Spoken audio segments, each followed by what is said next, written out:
ಬಲಾತ್ಕಾರ ಮುಂತಾದ ಹೀನ ಕೃತ್ಯಗಳು ನಡೆಯುತ್ತಿದ್ದು, ವಿಜಯಪುರ ಜಿಲ್ಲೆಯಿಂದ ಸಂಚಾರಿ ಕುರಿಗಾರರು ಊರಿಂದ ಊರಿಗೆ ಮೇಯಿಸುತ್ತಾ ಹೋಗುವುದು ಪ್ರತಿ ವರ್ಷ ನಮ್ಮ ಕುರಿಗಾರರಿಗೆ ತಪ್ಪಿದ್ದಲ್ಲ. ಯಾಕಪ್ಪ ಅಂತಂದ್ರೆ ನಮ್ಮ ಕುರಿಗಾರರಿಗೆ ಮತ್ತು ಜಾನುವಾರುಗಳಿಗೆ ಇಟ್ಟಂತ ಎಲ್ಲ ಗೋಮಾಳ ಜಾಗಗಳನ್ನು ವಿವಿಧ ಸಂಘ ಸಂಸ್ಥೆಯವರು, ರಾಜಕಾರಣಿಗಳು, ಬಲಾಢ್ಯರು ಕಬಳಿಸಿಕೊಂಡಿರುವುದರಿಂದ ನಮ್ಮ ಕುರಿಗಾರಿಗೆ ಮೇಯಿಸಲಿಕ್ಕೆ ಇವತ್ತಿನ ದಿವಸ ಜಮೀನುಗಳಿಲ್ಲ, ಜಾಗಗಳಿಲ್ಲ, ಗೋಮಾಳಗಳಿಲ್ಲ. ಆದ್ದರಿಂದ ಅವರು ಸಂಚಾರಿ ತಮ್ಮ ಕುರಿ ಜಾನುವಾರುಗಳನ್ನು ತೆಗೆದುಕೊಂಡು ಊರಿಂದ ಊರಿಗೆ ಹೋದಾಗ ಎಷ್ಟೋ ಹಿಂದೆ ಹಾಕೋತ ಬಂದಿದ್ದಾವೆ. ಈಗ 10 ವರ್ಷದಿಂದ ನಾವು ಇದು ನಿರಂತರವಾಗಿ ಸರ್ಕಾರಕ್ಕೆ ಮನವಿ ಕೊಡ್ತಾ ಬಂದಿದ್ದೇವೆ. ಕಾಂಗ್ರೆಸ್ ಸರ್ಕಾರದಾಗೂ ಕೊಡ್ತಾ ಬಂದೇವೆ, BJP ಸರ್ಕಾರದಾಗೂ ಕೊಡ್ತಾ ಬಂದೇವೆ. ಕುರಿಗಾರರ ಸಲುವಾಗಿ ಯಾರು ಸಮಗ್ರವಾದಂಥ ಒಂದು ನ್ಯಾಯವನ್ನು ಒದಗಿಸಿಕೊಡುವಂಥ ಕೆಲಸವನ್ನು ಮಾಡ್ತಾ ಇಲ್ಲ.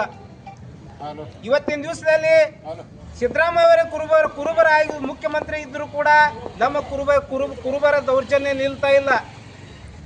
ಉದಾಹರಣೆಗೆ ವಿಜಯಪುರ ತಿಕೋಟ ತಾಲೂಕಿನ ಆ ಮಾನೇನದೊಡ್ಡಿಯ ಪಾಂಡು ಸುಳ್ಳು ಎನ್ನುವಂಥ ವ್ಯಕ್ತಿ ನಮ್ಮ ವಿಜಯಪುರ ಜಿಲ್ಲೆಯಿಂದ ಮೇಯಿಸ್ಕೊತು ತನ್ನ ಸಹಚರರೊಂದಿಗೆ ಕುರಿ ಮೇಕೆಗಳನ್ನು ಮೇಯಿಸ್ಕೊತು ಖಜೂರಿ ಎಂಬ ಗ್ರಾಮದಲ್ಲಿ ಬರೇ ಆ ಬೆಳೆ ಇಲ್ಲದಂಥ ಒಂದು ಜಾಗದಲ್ಲಿ ಬಿಟ್ಟರು ಕೂಡ ಆ ದುಷ್ಕೃತ್ಯ ಮಾಡಿಕೆ ತಲವಾರಿನಿಂದ ಹೊಡೆದಕ್ಕಿಂತ ಮಾರಣಾಂತಿಕವಾಗಿ ಹಲ್ಲೆಯನ್ನು ಮಾಡಿದ್ದಾರೆ. ಅವನಿಗೆ ಕನಿಷ್ಠ ಪಕ್ಷ ಯಾವುದೇ ರಾಜಕಾರಣಿಗಳು, ಜನಪ್ರತಿನಿಧಿಗಳು, ಸಂಬಂಧಪಟ್ಟ ಅಧಿಕಾರಿಗಳು ಕನಿಷ್ಠ ಪಕ್ಷ ಹೋಗಿಂದ ಸಾಂತ್ವನ ಕೂಡ ಹೇಳ್ತಾ ಇಲ್ಲ. ಅದೇ ಒಬ್ರು ಬೇರೆಯವರು ರಾಜಕಾರಣಿ ಮಕ್ಕಳಿಗೆ ಆಗಲಿ ಇನ್ನೊಬ್ರು ಯಾರೋ ಮಕ್ಕಳಿಗೆ ಆದ್ರೂ ಹೋಗಿಂದ ಇಡೀ ಜಿಲ್ಲಾಡಳಿತನೇ ಹೋಗಿಂದ ಅವ್ರ ಮನೆಯಲ್ಲಿ ನಿಂತ್ಕೊಂಡು ಈ ಸಾಂತ್ವನಗಳನ್ನು ಹೇಳ್ತಾರೆ, ಪರಿಹಾರಗಳ ಮಳೆಗಳನ್ನು ಸುರಿಸ್ತಾರೆ. ನಾಚಿಕೆ ಬರಬೇಕು ಈ ಸರ್ಕಾರಕ್ಕೆ, ನಾಚಿಕೆ ಬರಬೇಕು ಜನಪ್ರತಿನಿಧಿಗಳಿಗೆ. ದಿನ ದುಡಿದು ತಿನ್ನುವಂಥ ಒಬ್ಬ ಕಾರ್ಮಿಕರ ಮೇಲೆ, ಕುರಿಗಾರರ ಮೇಲೆ ಮಾರಣಾಂತಿಕ ಹಲ್ಲೆ ನಡೆದರೂ ಕೂಡ ಯಾವ ಅಧಿಕಾರಿಗಳು ಇನ್ನೂ ತನಕ ಹೋಗಿರಿಂದ ಅವರಿಗೆ ಸಾಂತ್ವನ ನೀಡ್ತಾ ಇಲ್ಲ, ಒಂದು ಪರಿಹಾರ ನೀಡ್ತಾ ಇಲ್ಲ. ಇವತ್ತಿನ ದಿವಸ ಅವನ ಹೊಟ್ಟಿ ಜೀವನೋಪಕ್ಕಾಗಿ ಹೋಗಿಂದ ತನ್ನ ಪ್ರಾಣವನ್ನು ಕಳೆದುಕೊಳ್ಳುವಂಥ ಹಂತದಲ್ಲಿದ್ದಾನೆ. ಯಾರೂ ಕೂಡ ಇವತ್ತು ಹೋಗಿಂದ ಅವನಿಗೆ ಸಾಂತ್ವನ ಹೇಳುವುದಾಗಲಿ ಅಥವಾ ಇನ್ನಿತರ ಒಂದು ಸಮಸ್ಯೆಗಳನ್ನು ಕೇಳುವುದಾಗಲಿ ಮಾಡ್ತಾ ಇಲ್ಲ.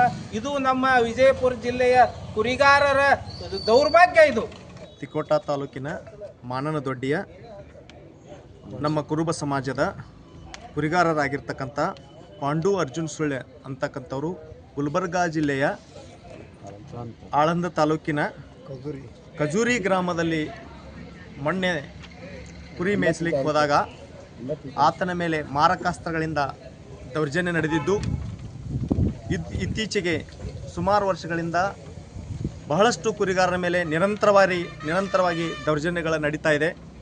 ಸರ್ಕಾರ ಇದನ್ನು ತಡೆಗಟ್ಟುವ ನೆಪದಲ್ಲಿ ಕುರಿಗಾರರ ದೌರ್ಜನ್ಯ ಕಾಯ್ದೆಯನ್ನು ಈಗಾಗಲೇ ಜಾರಿಯ ಹಂತದಲ್ಲಿದ್ದರೂ ಕೂಡ ಅದಿನ್ನೂ ಸಮರ್ಪಕವಾಗಿ ಜಾರಿಯಾಗಿಲ್ಲ. ಕೂಡಲೇ ಅದನ್ನು ಸರ್ಕಾರ ಜಾರಿ ಮಾಡಬೇಕು. ನಮ್ಮ ಕುರಿಗಾರರ ಮೇಲೆ ಆಗ್ತಕ್ಕಂಥ ಅನ್ಯಾಯವನ್ನು ತಡೆಗಟ್ಟಬೇಕು. ಹಾಗೂ ಇತ್ತೀಚೆಗೆ ಹೋದ ವರ್ಷ ಕುರಿಗಾರರಿಗೆ ನೀಡಲಾಗಿರ್ತಕ್ಕಂಥ ಬಂದೂಕು ತರಬೇತಿ ಹಾಗೂ ಅದರ ಲೈಸೆನ್ಸ್ಗಳನ್ನು ನೀಡಬೇಕಂತ ಸರ್ಕಾರ ಆದೇಶ ಮಾಡಿತ್ತು. ಆದರೂ ಕೂಡ ಇವತ್ತಿಗೂ ಕೂಡ ಯಾವ ಕುರಿಗಾರರೊಬ್ಬರಿಗೂ ಕೂಡ ಅದು ತಲುಪ್ತಾ ಇಲ್ಲ. ಸರ್ಕಾರ ಕೇವಲ ಆದೇಶಗಳು, ಕೇವಲ ಹೇಳಿಕೆಗೆ ಮಾತ್ರ, ಬರೀ ಕೇವಲ ಕಾಯ್ದೆಗಳು ಮಾತ್ರ ಸೀಮಿತವಾಗೈತಿ.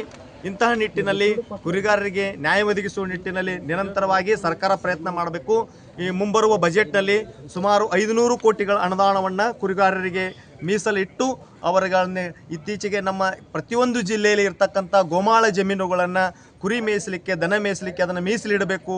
ಅದನ್ನು ಜಿಲ್ಲಾಡಳಿತಕ್ಕೆ ಸರ್ಕಾರ ಆದೇಶ ಮಾಡಬೇಕು ಅಂತಕ್ಕಂಥದ್ದನ್ನು ಈ ಸಂದರ್ಭದಲ್ಲಿ ನಾನು ಕೇಳ್ಕೊಳ್ತಾ, ಈ ನಮ್ಮ ಕುರಿಗಾರರ ಮೇಲೆ ಆಗ್ತಕ್ಕಂಥ ದೌರ್ಜನ್ಯ ಕಾಯ್ದೆಯನ್ನು ಸಮರ್ಪಕವಾಗಿ ಜಾರಿ ತರುವ ನಿಟ್ಟಿನಲ್ಲಿ ಸರ್ಕಾರ ಸಮಿತಿಯನ್ನು ರಚನೆ ಮಾಡಿ ಕೂಡಲೇ ಅವರಿಗೆ ನ್ಯಾಯವನ್ನು ಒದಗಿಸಿಕೊಡಬೇಕಂತೇಳಿ ಈ ಸಂದರ್ಭದಲ್ಲಿ ನಾನು ಮಾನ್ಯ ಮುಖ್ಯಮಂತ್ರಿಗಳವರಿಗೆ ಈ ಮಾಧ್ಯಮದ ಪರವಾಗಿ ಹಾಗೂ ಜಿಲ್ಲಾಧಿಕಾರಿಗಳ ಮುಖಾಂತರ ಪರವಾಗಿ ನಾನು ಅವರಲ್ಲಿ ಕೇಳ್ಕೊಳ್ತಾ ಇದ್ದೀನಿ. ಮೋಹನ್ ದಳವಾಯಿ ಅಂತೇಳಿ ಸರ್. 1 ಗಂಟೆಗೆ ಗುಲ್ಬರ್ಗಾ ಜಿಲ್ಲೆಯ ಆಳಂದ ತಾಲೂಕಿನ ಖಜೂರಿ ಗ್ರಾಮದಲ್ಲಿ ನಮ್ಮ ವಿಜಯಪುರ ಜಿಲ್ಲೆಯ ತಿಕೋಟ ತಾಲೂಕಿನ ಅರಕೇರಿ ಪಂಚಾಯತಿ ವ್ಯಾಪ್ತಿಯಲ್ಲಿ ಬರುವ ಮಾನೇನದೊಡ್ಡಿಯಿಂದ ಪ್ರತಿ ವರ್ಷದಂತೆ ಈ ವರ್ಷವೂ ಸಹ ಸಂಚಾರಿ ಕುರುಬರು ಅವರು ಸಂಚಾರ ಮಾಡ್ಕೋತಾ ಕುರಿಯನ್ನು ಮೇಯಿಸ್ಕೋತಾ ಇಲ್ಲಿ ಬ್ಯಾಸ್ಗೆ ಬತ್ತಪ್ಪ ಅಂತಂದ್ರೆ ಇಲ್ಲಿ ಮೇವು ಸಿಗೋದಿಲ್ಲ. ಆದುದರಿಂದ ಅವರು ಗುಲ್ಬರ್ಗ, ಯಾದಗಿರಿ, ಹೈದರಾಬಾದ್ ತಕ್ಕ, ಆಂಧ್ರ ಪ್ರದೇಶ ತಕ್ಕ ಹೋಗೋದು ಒಂದು ರೂಢಿ ಇದ್ದಿದ್ದರಿಂದ ಅವರು ಆ ದಿವಸ ಅಲ್ಲಿ ತೊಗರಿಯನ್ನು ತೆಗೆದಂಥ ಒಣ ನೆಲದಲ್ಲಿ ಕುರಿಯನ್ನು ಬಿಟ್ಟಿದ್ದಕ್ಕೆ ಆ ಮಾಲಕ್ ಬಂದು ಯಾಕೋ ಮಳಕುರುಬ ಇಲ್ಲಿ ಕುರಿ ಬಿಟ್ಟಿ ಅಂತ ಹೇಳಿ ಅವನಿಗೆ ತಲವಾರದಿಂದ ಹೊಡೆದಾನ.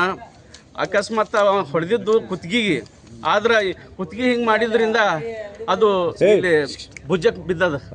ಆದುದರಿಂದ ಅವ ಸಾವಿನ ನೋವಿನ ಇದ್ರಾಗ ಕಂಡಾಪಟ್ಟಿ ರಕ್ತ ಹೋಗಿ ಅಲ್ಲೇ ಬಿದ್ದಿದ್ದರಿಂದ ಅವರೆಲ್ಲ ಸ್ವಲ್ಪ ವಿಡಿಯೋ ಮಾಡ್ಕೊಳ್ಳೋಣ ಎಲ್ಲರಿಗೆ ಪ್ರಚಾರ ಆಗಿದ್ದರಿಂದ ಎಲ್ಲ ಸಂಘಟನೆಗಳು ಹೋಗಿ ಅವ್ರಿಗೆ ಸಹಾಯ ಮಾಡಿ ಪೊಲೀಸವ್ರಿಗೆ ಅವರಿಗೆ ಅರೆಸ್ಟ್ ಮಾಡ್ಯಾರ. ಇದೇ ರೀತಿಯಾಗಿ ನಮ್ಮ ಕುರುಬರ ಮ್ಯಾಗ ದೌರ್ಜನ್ಯಗಳು ಪ್ರತಿ ವರ್ಷ ಬಹಳ ನಡಲಾಕತ್ತೇವೆ. ಇದಕ್ಕೊಂದು ಕಾಯ್ದೆಯನ್ನು ತಂದು ಸರ್ಕಾರ ನಮಗೆ ರಕ್ಷಣೆ ನೀಡಬೇಕಂತ ನಾವು ಸರ್ಕಾರಲ್ಲಿ ಮನವಿಯನ್ನು ಮಾಡುತ್ತಿದ್ದೇವೆ. ಸರ್, ಆ ಪ್ರಕರಣದ ಇದು ಕಂಪ್ಲೇಂಟ್ ಆರೋಪಿಗೆ ಅರೆಸ್ಟ್ ಮಾಡ್ಯಾರಿಲ್ಲ? ಹಾಂ, ಮಾಡ್ಯಾರ ಅರೆಸ್ಟ್ ಮಾಡ್ಯಾರ. ಹಾಂ ಸರ್. ಗೋವಿಂದ್ ಸಿಂಧೆ, ಬರಟ್ಗಿರಿ. ತಿರುವಂಥ ದೌರ್ಜನ್ಯಗಳು ನಿಲ್ಲುತ್ತಾ ಇಲ್ಲ. ಆದ್ದರಿಂದ ನಾವು 2011ರಿಂದ ನಿರಂತರವಾಗಿ 10 ವರ್ಷಗಳವರೆಗೆ ಈ ಕುರಿಗಾರ ಹೋರಾಟಗಳನ್ನು ಮಾಡ್ಕೋತಾ ಬಂದಿದ್ದೆವು. ಅದು ಯಾವುದೇ ಸರ್ಕಾರಗಳು ಕೂಡ ಇವತ್ತಿನ ದಿವಸ ನಮ್ಮ ಕುರಿಗಾರರಿಗೆ ಸೂಕ್ತವಾದ ಒಂದು ಸೌಲಭ್ಯಗಳಾಗಲಿ ಅನುಕೂಲಗಳನ್ನಾಗಲಿ ಮಾಡುವುದರಲ್ಲಿ ವಿಫಲವಾಗಿವೆ. ಆದ್ದರಿಂದ ಈ ದೌರ್ಜನ್ಯವನ್ನು ನಿಲ್ಲಿಸಬೇಕಾದರೆ ಈ ಗೋಮಾಳಗಳನ್ನೆಲ್ಲಗಳನ್ನು ತೆರವು ಮಾಡಬೇಕು. ಮತ್ತು ಪ್ರತಿ ಗ್ರಾಮದಲ್ಲಿ ಜಾನುವಾರುಗಳು ಎಷ್ಟು ಇದಾವೆಯೋ ಆ ಪ್ರಮಾಣದಲ್ಲಿ ಗೋಮಾಳಗಳನ್ನು ಮೀಸಲಿಡಬೇಕು. ಮೀಸಲಿಡದೇ ಹೋದರೆ ಈ 10 ವರ್ಷದಲ್ಲಿ ನಾವು ಏನು DC ಆಫೀಸಲ್ಲಿ ಕುರಿ ಮತ್ತು ದನಗಳನ್ನು ತಂದು ಹಾಕಿದ್ದೆವು, ಮತ್ತೆ ಕುರಿ ದನಗಳನ್ನು ತಂದು ಈ DC ಆಫೀಸಲ್ಲಿ ಮತ್ತು ಸಂಬಂಧಪಟ್ಟ ಜನಪ್ರತಿನಿಧಿಗಳ ಮನೆಯಲ್ಲಿ ನಾವು ಜಾನುವಾರುಗಳನ್ನು, ಕುರಿ ಮೇಕೆಗಳನ್ನು ಹೋಗಿಸ್ತೇವೆ ಅಂತ ಹೇಳಿ ನಾವು ಈ ಸರ್ಕಾರಕ್ಕೆ ಎಚ್ಚರಿಕೆಯನ್ನು ಕೊಡ್ತೇವೆ. ನನ್ನ ಹೆಸರು ಬೀರಪ್ಪ ಜುಮ್ನಾಳ, ಮಾಜಿ DCC ಬ್ಯಾಂಕ್ ಡೈರೆಕ್ಟರ್, ವಿಜಯಪುರ. ಪ್ರತಿ ಸರಿ ಆಗ್ತಾ ಇದೆ. ನಾವು ಎಷ್ಟು ಮನವಿ ಕೊಡ್ತೀವಿ, ಪ್ರತಿ ಸರಿ ಆದಾಗಲೂ ಮನವಿ ಕೊಡೋದು ಯಾವುದೇ ವಿಷಯ ಆಗ್ತಾ ಇದೆ. ಇದು ಒಂದು ಪರ್ಸೆಂಟ್ ಹಾಳಾಗಿ 2012 ರಸ್ತೆ ಅಪಘಾತ ಆಯ್ತು ಸರ್. ರಾತ್ರಿ ಹೊಡ್ಕೊಂಡ್ಬಿಟ್ಟು ಸರ್. ಇದೇ DC ಆಫೀಸ್ನಾಗ ಕುರಿ ತಂದು ಹಾಕಿದ್ದೀರಿ ಸರ್. ನಾವು ಅವಾಗೆಲ್ಲ ಸೂಕ್ತವಾದ ಇದು ಮಾಡ್ತೇವೆ. ಲಾಸ್ಟ್ 2 years ಬ್ಯಾಕ್ ಆಯ್ತಲ್ಲ, ಜೆಡ್ಪಿದಿಂದ ಮಾನದವರು 5 ಲಕ್ಷ ರೂಪಾಯಿ ಕೊಡಿಸಿದ್ರು ಪಶುಸಂಗೋಪನಾ ಇಲಾಖೆಯಿಂದ. ಇಲ್ಲೇ ಬಸವನ ಬಾಗಿಲು ಟ್ರಕ್ ಹೊಡ್ಕೊಂಡು ಹೋಗಿ ಸರ್ ಸುಮಾರು ಅವು ಅಚಾನಕ್ ಅವು ಪರಿಹಾರ ಇರ್ತದೆ. ಅವೆಲ್ಲ ಇವು ಹೊಡಿದ್ರಿ ಸರ್. ಮಾರನಾಂತಿಗೆ ಅಚಾನಕ್ ಆಗಿದ್ದಕ್ಕೆ ನಾವು ಇದು ತಲವಾರಲ್ಲೇ ಹೊಡೆದಾರ ಸರ್. ತಲವಾರಲ್ಲೇ ಹೊಡಿದ್ರಿ ಸರ್. ಇದೆಲ್ಲ ಸಾಮಾಜಿಕ ಜಾಲತಾಣ ಎಲ್ಲ ಇದು ಆಯ್ತು ಸರ್. ತಲವಾರಲ್ಲೇ ಹೊಡೆದ್ರೆ ರೀ ಇದು ಪೂರ್ತಿ ಬಾಯಿ ಬಿಟ್ಟು ಎಲುವು ಕಟ್ಟಾಗೈತೆ ಸರ್. ಒಳಗಿನ ಎಲುವು ಕಟ್ಟಾಗೈತೆ. ನಮ್ಮ ಕುರಿಗಾರು ಸಂಘಟಕರು ಅಲ್ರಿ, ತಮ್ಮ ಕುರಿ ಬೇರೆ ಕಡೆ ನಾವೇ ಮಾಡ್ಬೇಕು ಸರ್. ಅವರೇ ಬಂದು ಮಾಡಿ ಜೀವನದವ್ರ ಮೇಲೆ ಬದುಕೋದು. ಅದು ಏನು ಮಾಡ್ಬೇಕು? ಈಗ ನಾವು ಹೆಬ್ಬತ್ತಾರು ಏನು ಮಾಡಬೇಕು? ಏನು ಬರ್ತಾರೆ ನಮಗೆ? ಈಗ ನಾವು ಮಾಡೋದವ್ರಿಗೆ ಗೊತ್ತಿಲ್ಲ ಸರ್. ಏನೋ ಮಾಡ್ತಾರೆ ನಮ್ಮವ್ರ ಹತ್ರ ತಿಳ್ಕೊಂಡು ಕುಂತಾರೆ. ಅಲ್ಲ, ಈಗಿನಲ್ಲ ಯಾವುದೇ ಕಾಯಿಲೆ ಪಾರಂಪಾರ ಕುರಿ ಕಾಯ್ಕೊಂಡು ಜಾತಿ ಅದ. ಎಲ್ಲಿ ಹೋಗ್ಬೇಕು, ಎಲ್ಲಿರೋದು? ಈ ಸುಮಾರು 3 ತಿಂಗಳಿಂದ ಇಲ್ಲಿ ಇಟ್ಟಂಗೆ ದೊಡ್ಡ 20 ಕುರಿ ಹೊತ್ಕೊಂಡು ತೊಗೊಂಡೋಗ್ಬಿಡ್ತಾರೆ. ಎಕ್ಸಲೆಂಟ್ ಸ್ಕೂಲ್ನಾಗ ಅಲ್ಲಿ ಎಕ್ಸಲೆಂಟ್ ಸ್ಕೂಲ್ ಅಂತಲ್ಲಿ ಮೆಸಾಕತ್ತಿದ್ದನ್ನ ಅವ್ನ ಜೋಡಿ ಮಾತಾಡ್ಕೊಂತ ಅವ್ನ ಸ್ಟಾರ್ ತಿನ್ನಕ್ಕೆ ಕರ್ಕೊಂಡು ಹೋಗ್ಬಿಟ್ಟಿರ್ತಾರೆ. 20 ಕುರಿಗಳು ಟೆಂಪೋದಾಗ ಅದು ಕಂಪ್ಲೀಟ್ ಮಾಡಿದ್ರು. ಏನು ಮಾಡ್ತೀವಿ ಅದು ಏನು ಮಾಡಿದ್ರೆ ಸರ್ ಆರೋಗ್ಯ ಸಿಕ್ಕಿಲ್ಲ. ಅವ್ರು ಏನು ಮಾಡ್ತಾರೆ, ಮೆಕ್ಕೆಜೋಳ ಕುರಿಗಳಿಗೆ ಹಾಕಿಬಿಡ್ತಾರೆ ಸರ್. ಅವು ಮೇವಿನ ಆಸೆಗೆ ಬಡ ತಿನ್ನಕ್ಕೆ ಬರ್ತಾವೆ ರೋಡ್ನಲ್ಲಿ. ಅವು ಏನು ಬಡನ ಹಾಕುವ ತಮ್ಮ ಮನ್ಸಿಗೆ ಬಂದಟ್ಟು ಹಾಕೊಂಡು ಹೋಗ್ಬಿಡ್ತಾರೆ. ಅವಾಗ ಏನು ಮಾಡೋದು? ಕುರಿಗಾರ ಏನು ಮಾಡ್ಲಾರ 5-6 ಕುರಿ ಹೌದು 25 ಕುರಿ ಒಯ್ದಾರ. ಇಲ್ಲೇನು ಬರಾತನ